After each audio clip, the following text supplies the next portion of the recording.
Look, here's the scene. And what is that right there? That is a Starbucks coffee cup. And you know what's funny is that I saw a picture of you holding a coffee cup. Movie mistakes, continuity errors. These small mistakes can distract you from a movie. But these mistakes pale in comparison to the damage that can be caused if a filmmaker does not understand screen direction. This shot right here should have been shot like this, and I'll explain why at the end of the video. Issues like this are way more important to me than coffee cups. This stuff can be super complicated. I just need to show you what I'm talking about. I want you to watch this sequence and tell me what was wrong. The school's burning down, so Patricia Arquette runs to the sheriff to get some help. She comes in, speaks to the sheriff for a moment, but unfortunately he's super creepy. And now she's running back to the fire. Did you catch the mistake? They flipped the shot in post. See, that's what they filmed. And although a mistake was made, what this shows is that these filmmakers care more about screen direction than the words being backwards. So she's running screen right to screen left to the sheriff, she talks to him, and now she's running back. That's the reason why they had to flip it. The audience got confused. Number one rule, don't confuse the audience. Screen continuity is primarily the script supervisor's job. But let's face it, if you're watching this video, you probably don't have a script supervisor. You have to be your own script supervisor. This is a forgotten skill. I don't hear people talking about this. It's like it's not important anymore. What does a script supervisor do? What? What does a script supervisor do? What does a script supervisor do? Oh, it's all about continuity, is it not? Continuity is extremely important for cinematographers. Making beautiful images is one thing. Explaining in a simple way a scene by having the camera in the proper place, that's a whole other thing altogether. And for me, honestly, this is what most of my thought is put into as a cinematographer, where the camera is so the viewer doesn't get confused. I went in the backyard and shot a very simple two-shot sequence to demonstrate screen direction in film.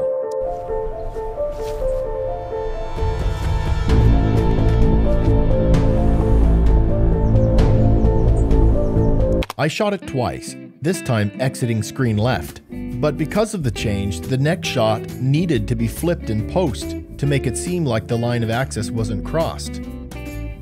If I wouldn't have flipped the shot, it would have looked like this, and the screen direction would have been broken. Here's some advice. Tip number 1, plan ahead and know every shot in the sequence before filming.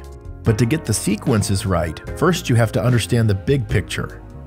Jurassic Park is a great example of good screen direction, because whenever the people are going towards the main base on the island, they're going screen right.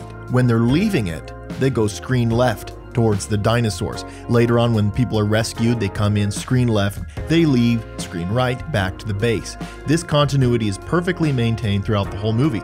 Now, without this core structure, knowing where to put the camera during the smaller sequences would have been close to impossible. Peter Jackson does this well too. In The Two Towers, our good guys are looking screen right, and the bad guys are looking screen left. This overarching screen direction is maintained throughout the entire battle. It's clear that the decision was made early on to film the sequence this way. Some of the most difficult screen direction to maintain is eye lines in large conversation scenes, like in Knives Out, directed by Rian Johnson. With Ransom here, we have 2 cameras on him, getting them both simultaneously, which is really useful because of eye lines, which is an absolute nightmare anyway. And in that situation, it is a beast. Chris is looking left to right. And the reason for that is because on Tony's shot, she's looking right to left. So the characters are essentially, you feel like they're looking at each other. It creates that illusion. Tip number 2, cover your butt with safe shots.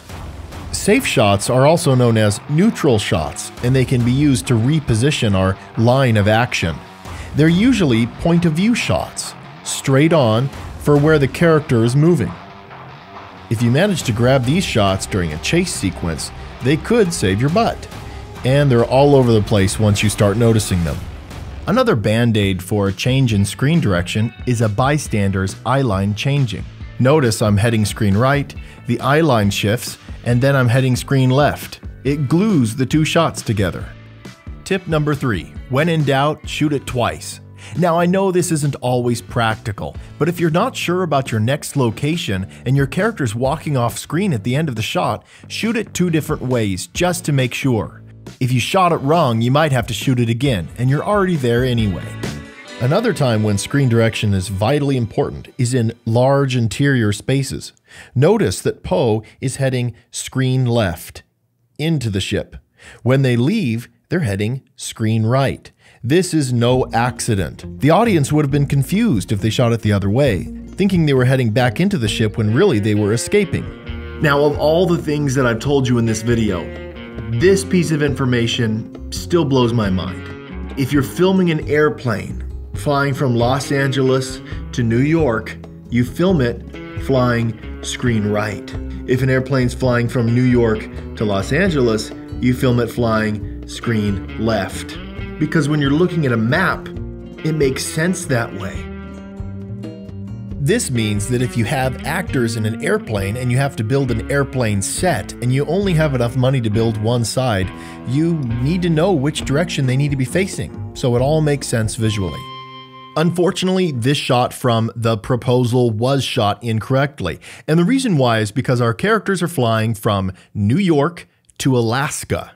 That should have been screen left. The shot of the airplane taking off was right.